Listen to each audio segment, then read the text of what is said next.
when these rioters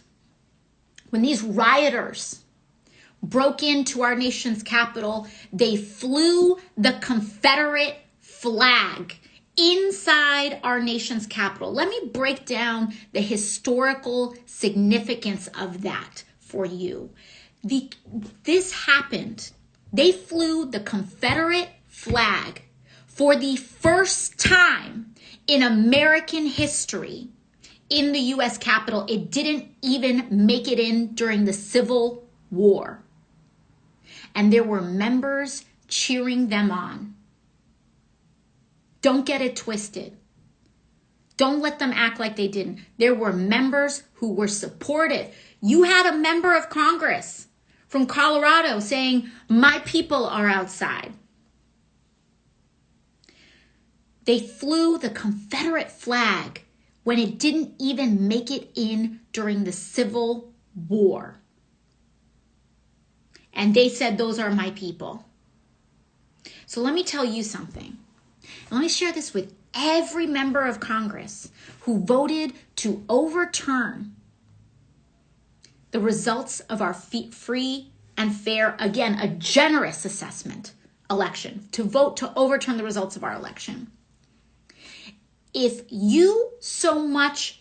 any member of Congress so much as stutters to say that the Confederacy were traitors to the United States, that the Confederacy is a legion of white supremacists, if you so much as stutter to say that, turn in your pin and get out. Go join them. Why don't you go join them if you are so sympathetic to them? But you have no place in the capital of the United States of America, in the citadel of democracy, if that's the trash that you believe in. Now, Alexandria Ocasio-Cortez has earned a bit of a reputation for being a fire-breathing mother of dragons when it comes to calling out Republicans. And damn, if that video isn't a reminder of why that is, then I don't know what is. A week later, after the attack on our Capitol, the magnitude of what has happened is still sinking in.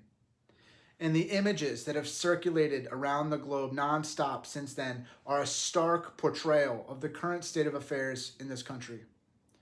For the very first time in American history, the Confederate flag was flown in the nation's capital. Never in 250 years has that happened, even during the Civil War, as AOC just so powerfully pointed out to us. And she's absolutely right. Anyone who is serving in Congress who feels, let alone shows outward solidarity with these violent insurrectionists, should be expelled from serving in our nation's highest legislative body without question. It is literally treasonous, and that is not an overstatement. Now, today, Donald Trump was impeached for the second time, becoming the first president to ever be impeached twice. We'll see what happens in the Senate, but the real work still lies ahead. We must hold each and every person who played a role in this attack accountable and root out the dangerous ideologies that radicalized American citizens to the point that they literally took arms and stormed the Capitol seeking blood. It won't be easy confronting these deep divides. This goes way beyond politics at this point. There is a right-wing identity that has been in the process of formation for decades, which has truly crystallized under Donald Trump, which is impervious to facts and reason. These people are literally brainwashed and live in an alternative reality. Ultimately, we will have to find a way to help these people deprogram themselves from the dangerous cult that they've been a part of. But in the meantime, it's safe to say that we have our hands full simply trying to prevent another armed insurrection in Washington, D.C., or in state capitals across the country. January 6th may have been an unprecedented attack, but if those who are responsible have made anything clear, it's that they are far from finished trying to achieve their ends.